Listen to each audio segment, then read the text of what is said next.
What we are about is basic selling fundamentals. The most basic of them all is taking control, because if you're not in control, somebody else is. And the person that's in control, repeating myself, the person that's in control of any given situation is the one that puts themselves in a position to dictate the outcome. And I suggest you put yourself in control and maintain that control.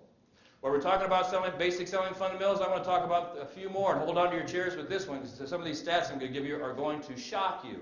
Number one, you cannot sell it if you do not point it out. Do you know that the biggest reason maintenance sales are missed on service drives today is because no one pointed it out? Do you know what the biggest reason is that sales aren't made over the telephone in the afternoon for the extra things the technician found in the inspection are not sold is because nobody pointed it out?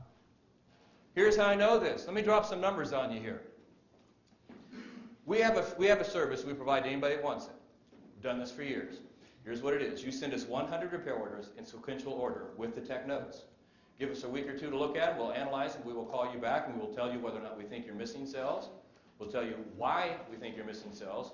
And with a great degree of accuracy, we'll tell you exactly where you're missing those cells.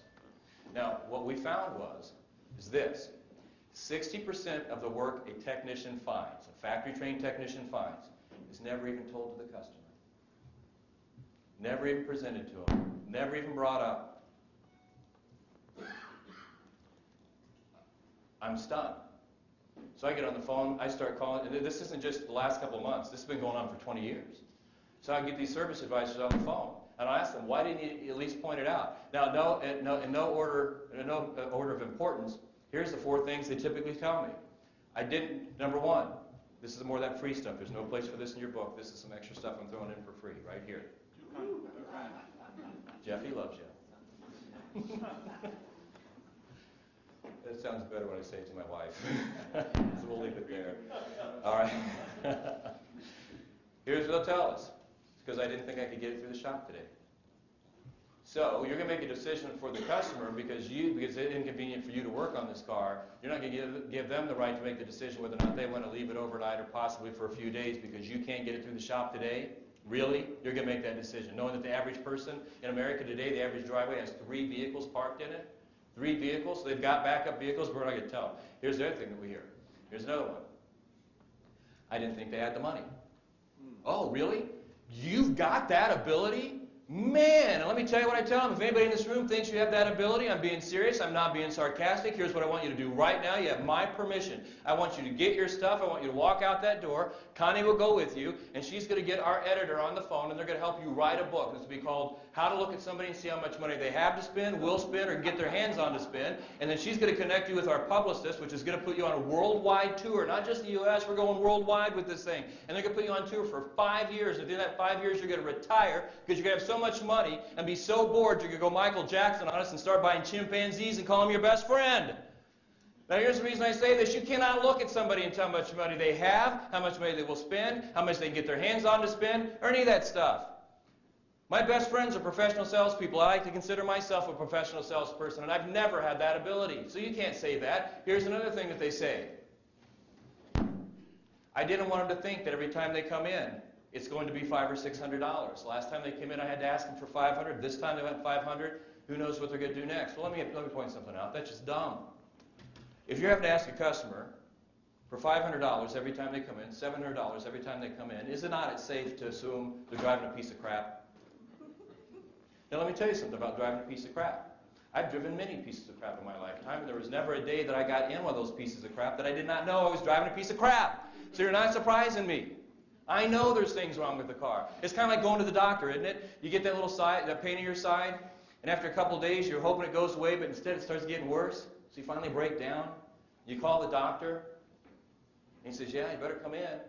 And so you go in, and on that long ride in, aren't you thinking this? You're hoping it's just going to be a pill, and in a couple of days it goes away.